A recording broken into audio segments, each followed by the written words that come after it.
Bonjour à tous, j'espère que vous allez bien. C'est Jenny Garden, médium énergéticienne et en ce sens, je vais vous aider en répondant à vos questions, celles que vous me posez pendant les séances de médiumnité, de soins, mais aussi sur les réseaux ou en MP. Merci beaucoup à vous pour toutes ces questions. Aujourd'hui, on va être avec la question suivante. Le chaser peut-il un jour caresser l'espoir? J'aime bien cette formulation. De ne plus du tout penser à son runner. On va la relire. Le chaser peut-il un jour caresser l'espoir de ne plus du tout penser à son runner? Alors, pourquoi j'ai un petit sourire? Parce que ça me fait penser au runner qui un jour va décider sur le parcours qu'il a son libre arbitre et qui naïvement va penser pouvoir faire ce qu'il veut sur ce parcours. Et là, je lui réponds, non, Lucette, c'est pas comme ça que ça marche. Tu vas te mettre le doigt dans l'œil et bien profond si tu penses que vraiment tu peux avoir ton libre arbitre sur ce parcours de flammes jumelles. Et bien c'est pareil, chère petite chaser ou grande chaser, je sais pas, qui m'a posé cette question. Ma pauvre Lucette, c'est pas comme ça que ça marche. Notre runner, quand on est chaser, et notre chaser quand on est runner, ne pourra jamais sortir de notre esprit. C'est illusoire de penser ça. C'est probablement une volonté de contrôle pour dire d'essayer d'aller mieux, parce qu'on est peut-être à ce moment-là dans des moments de manque, donc dans la souffrance, plus ou moins profonde. Parfois ça peut être un tout petit manque, et puis parfois ça peut être un très gros manque. Et c'est légitime sur ce parcours. Il est inutile de caresser cet espoir d'un jour potentiellement ne plus avoir de pensée vis-à-vis de son runner ou de son chaser, ça marche pas, ça marchera jamais. Et plus vous allez être dans cette volonté d'oublier l'autre, et plus on va vous le ramener. Je dis ça parce que je l'ai bien expérimenté. Allez voir mon parcours FJ, voilà. Donc c'est pas possible. C'est pas possible d'oublier son runner ou c'est pas possible d'oublier son chaser. À partir du moment où on est sur ce parcours, l'autre fait partie de nous et nous avons un petit bout de nous dans l'autre, si on peut dire ça comme ça. Il y a vraiment cette sensation, notamment je pense sur la fin de parcours, où vraiment on a cette sensation que l'autre est à l'intérieur de nous, voire potentiellement vit des choses en même temps que nous, alors qu'en fait dans la matière c'est pas du tout ça, mais il y a vraiment cette sensation que l'autre est là, en permanence. Et donc, s'il est là en permanence, il n'y a pas de manque, il n'y a pas de souffrance. Mais ça peut arriver, effectivement, dans cette fin de parcours, quand on a bien avancé, qu'on ait des moments où, effectivement, on ne pense pas à son runner ou on ne pense pas à son chaser. Alors, je parlerai peut-être pas pour les runners, parce que je ne suis pas runneuse, mais en tout cas, de mon côté, oui, ça arrive très fréquemment d'avoir des moments dans la journée où je me dis, tiens, il n'est pas venu. Je n'ai pas pensé à lui. Mais sans plus, quoi. C'est ok, c'est juste un constat, en fait, à l'instant T. Et c'est pas souffrant, et c'est pas... voilà, c'est pas le drame de ma vie. C'est juste, ah tiens, c'est rigolo, j'ai pas pensé. Pourquoi c'est rigolo? Parce que l'autre est là, tout le temps, en permanence.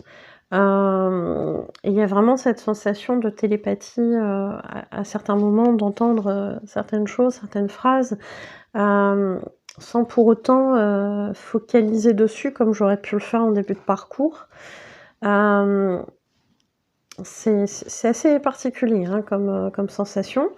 Je vous dis pas le contraire, c'est assez particulier, mais comme je peux entendre les défunts, comme je peux entendre voilà, les âmes que vous me demandez de canaliser, etc. Enfin, ça aussi, je les entends. Ce qui est bien, c'est que vous me confirmez que la personne elle est bien comme ça, donc ça occulte des doutes, des fois que je puisse en avoir à un moment donné, ça occulte voilà, ces doutes-là potentiels. Et donc c'est vrai que ça peut être intéressant parce que quand on vit ce moment où on a vraiment l'impression que l'autre est là, je vais pas dire à l'intérieur de nous, mais Est-ce que j'oserais dire c'est nous en même temps? Je sais pas. Mais il y a une idée un petit peu entre les deux, comme ça. C'est nous, il est à l'intérieur de nous, etc. Bon, sans mauvais jeu de mots, bien évidemment. Mais il y a vraiment cette sensation que l'autre est là, en permanence. Et donc, comme quelque chose qui est là en permanence, à un moment donné, c'est vrai qu'on ne fait pas attention. On n'y fait plus attention. Et c'est pas négatif, et c'est pas... Enfin, je sais pas si c'est clair ce que je dis. Vous me direz, hein, si vraiment c'est pas clair, j'essaierai de refaire quelque chose de plus compréhensible. Mais il y a vraiment cette sensation-là que j'avais pas forcément au début de parcours, où je savais qu'il y avait une connexion, etc., qui pouvait être parfois effectivement intense, mais il n'y avait pas ce côté où je sais qu'il est là. Il est là, dans mon cœur, à l'intérieur, je sais pas, mais il est là. Et bizarrement, même si je veux pas parler pour lui, je pense qu'il y a une partie de moi qui est aussi avec lui. Alors après, ils veulent le conscientiser ou pas, ça c'est encore autre chose. Mais je ressens ça comme une vérité. Est-ce que ça en est une vraiment? Je sais pas. Mais je ressens ça comme ça. Et il y a vraiment cette impression de où que j'aille, il est là. Donc, non, je pense clairement pas que ce soit possible d'avoir à un moment donné dans sa vie la possibilité de plus y penser. C'est quelque chose que déjà on contrôle pas.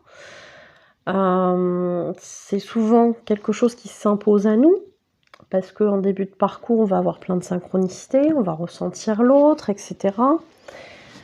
Bon, sur l'instant du parcours aussi, on a ces choses-là, mais on va avoir en plus sur la fin de parcours, c'est vraiment cette notion de l'autre est là, quoi. Il est là. Alors qu'en début de parcours, on aura le manque, parce qu'il n'est pas là, parce qu'il nous donne pas ce qu'on attend, etc., etc. Voilà la différence pour moi. Je sais pas si c'est très clair, dites-le moi, hein, mais à mon sens, je pense que c'est pas possible. Je pense que c'est pas possible. Alors peut-être que dans les années à venir, je vous dirai, ben si finalement c'est possible, il n'y a plus de pensée, etc. du tout. Au jour d'aujourd'hui, j'en suis sceptique, mais on ne sait pas de quoi demain sera fait. Donc peut-être me reposer la question dans quelques années, et puis je vous dirai si c'est toujours pareil ou pas. Voilà. Voilà. Bon, j'espère avoir répondu à la question par rapport à vos attentes. Je sais pas si du coup ça va vous décevoir, la personne qui avait demandé, qui avait posé cette question. Mais on apprend à faire avec, en fait, dans la situation, on apprend à guérir ses blessures, donc c'est plus souffrant, même si l'autre n'est pas là, c'est plus souffrant d'avoir une pensée vis-à-vis de lui, en fait. Et je pense que c'est ça qui est dérangeant dans l'idée qui vous a fait poser cette question-là, c'est vraiment cette notion de souffrance. Et c'est un constat, hein, dans le parcours. Au début, on est beaucoup en souffrance par rapport à ça. Mais je vous le dis, je vous le confirme, et il n'y a pas que moi qui le dis, c'est qu'au fur et à mesure des guérisons, le fait de penser à son jumeau n'est plus souffrant. Donc il y a vraiment cette idée-là à intégrer. Et puis vous allez le vivre à un moment donné, ça fait partie du parcours, c'est aussi pour ça qu'on en passe par d'autres phases. C'est pour se rendre compte de certaines choses qui évoluent, et c'est très bien comme ça. Voilà, donc j'espère avoir répondu à votre question, et puis je vous remercie tous de m'avoir écouté. Partagez en commentaire, dites-moi si vous êtes OK là-dessus, comment vous le vivez tout ça, et puis quel est votre avis sur la question. En tout cas, merci beaucoup, et je vous souhaite une belle journée ou une belle soirée. Et je vous dis à bientôt. Prenez soin de vous.